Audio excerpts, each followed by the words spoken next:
24-апрелде Октябрь райондук сотунда Алиянын өлүмү боюнча алгачкы соттук угуу өттү. Судья залдан чыгып кеткенден кийин тараптар чырдаша кетти. Райондук соттун жабырлануучунун мыйзамдуу өкүлдөрү жана тарапташтары чыр садак чыгарып, соттун эмеректерин талкуулап, айыпталуучулар менен жактоочулар жаракат алды деп маалымат таратты. Ошондой эле сот жаңжалды басым катары баалады. Бул факт боюнча Октябрь райондук соту жабыркаган айыпкерлер жана башка тараптар милицияга арыз жазганы маалымдалды. Ал эми 4 ай мурда стоматологиялык операция маалында каза болгон 3 жашар Алия Кубанычбекованын чоң энеси Айгүл Исакова чыр чатак айыпталуучу тараптын чагымчылдык аракеттеринен башталганын айтат. Сот айтты. Бул дейт, 2 аялга Туратбекова менен Кадыркуловага провокация болушу мүмкүн дейт да. Буларда Туратбековада именно тяжкий эмелерди койгон, баланын өлүмүнө коюлган 2 тяжкий эме менен кандай провокацияга чыгат, анда кандай мыйзам, анда койбой деле коюшса болмок. Бунда если провокация чыга турган болсо, 4 айдан бери мен кирбеген эшигим калган жок, түртпөгөн эшигим, баспаган жолум калган жок. Суукта да жүрдүм ыйлап. Мен балдарымды коргобосом, менин балдарымды ким коргойт? Мени ким коргойт?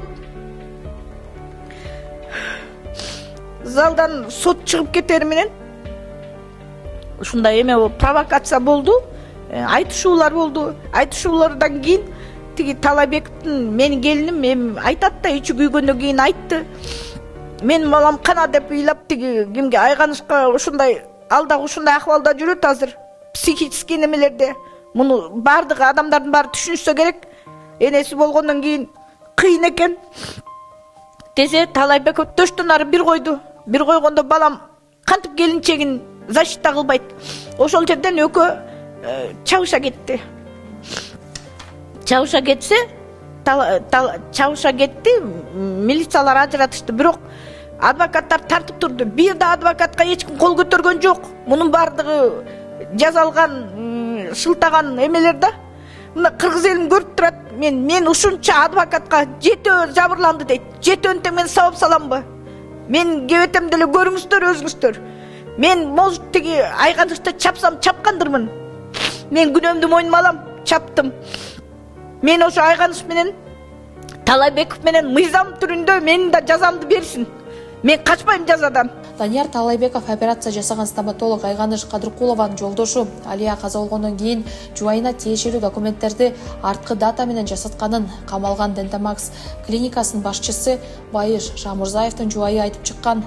Алиянын жакындары Талайбековда жоопко тартылышын талап кылып келишет. Талайбеков Данияр Айганыш жана стоматологдун күйөөсү документтердин баарын алып барып жазаткан экөө самый главный фигуранттар бул жерде. Эмнеге эл мына көздөрү менен көрүп турат бардыгычы.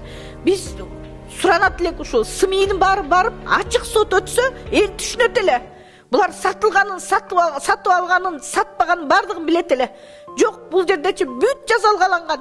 Даже элементарный МВДда мына бардыгын алып барып жаап койду дагы. Почему-то Талайбековго келгенде сотко жиберишти. Сот залынан сурандык. Бул деле 10 күн болобу, 5 күн болобу, эл катары наказаниясын алса болот эле да. Жок, буга андай жол беришкен жок. Муну дагы эле калкалап турушат.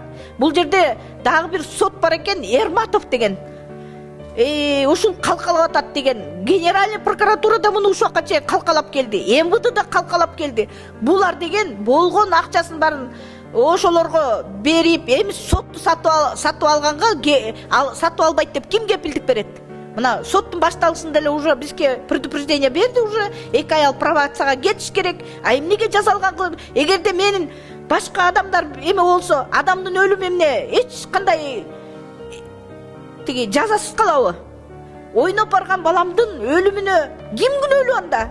Өзү эле барып 106 000 төлөп өлүп калдыбы?